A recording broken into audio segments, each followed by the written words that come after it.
Welcome to the Deep Dive. We're here to cut through the noise and find out what really works.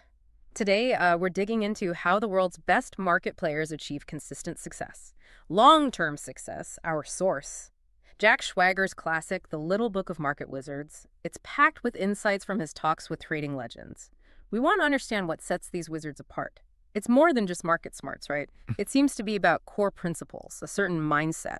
Absolutely. And what's really striking in Schwager's work is how success in these high-pressure fields, trading, sure, but also sports, business, it really hinges just as much on your psychology, your discipline, as it does on, say, technical skill or strategy. Knowing what to do is one thing. Actually consistently doing it, that's the challenge. Yeah, exactly. And the book uses great examples, real stories, quotes, people like Paul Tudor Jones at Sekoda, Marty Schwartz. So keeping that big picture in mind, psychology, discipline, what's maybe the first big principle Schwager pulls out? Okay, the absolute foundation. It has to be discipline over emotion.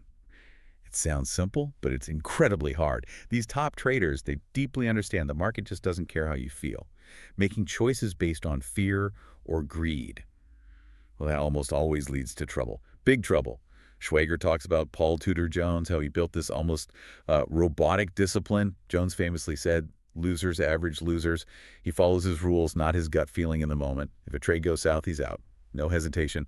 Doesn't matter if his ego wants to fight it. That's a tough lesson. And it flows right into the next key idea, doesn't it? Once you have that discipline, you need to manage. Risk management, yes. Yeah. It's non-negotiable. Their number one priority is preserving capital. Not chasing huge gains, but protecting what they have. They are absolutely relentless about cutting losses quickly.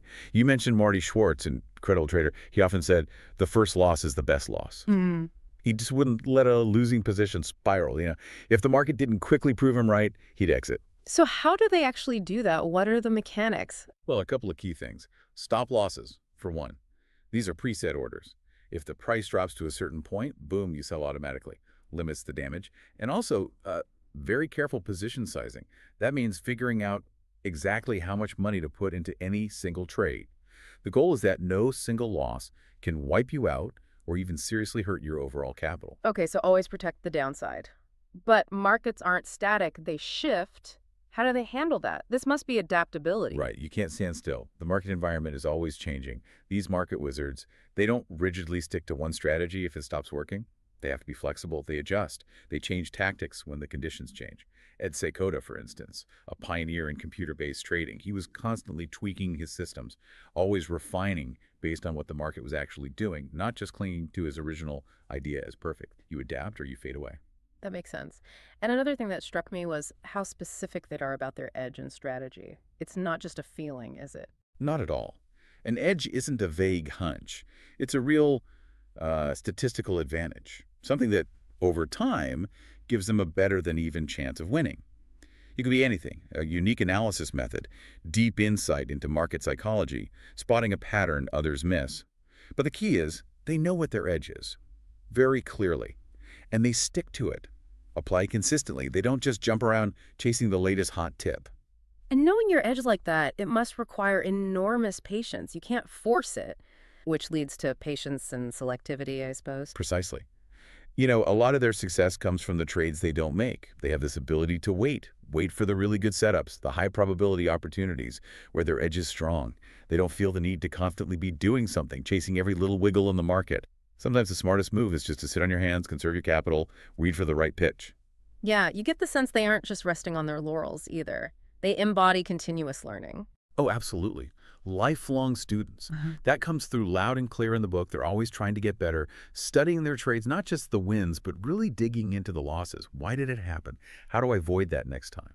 They don't just learn from mistakes. They systematically analyze them. It's this constant feedback loop that's vital. And when you add all that up, discipline, risk management, adaptability, edge, patience, learning it all seems to culminate in psychological mastery. That's really the glue that holds it all together. It's the inner game.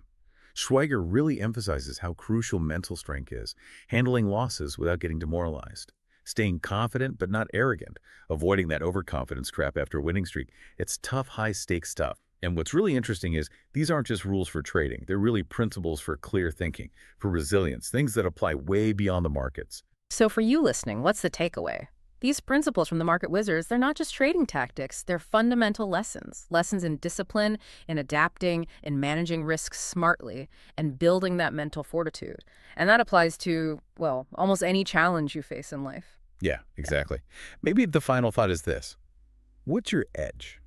In whatever you do your job, your goals, your projects, and think about how embracing this idea of continuous learning, disciplined risk-taking, and mastering your own psychology, how that might really transform how you approach any challenge you face.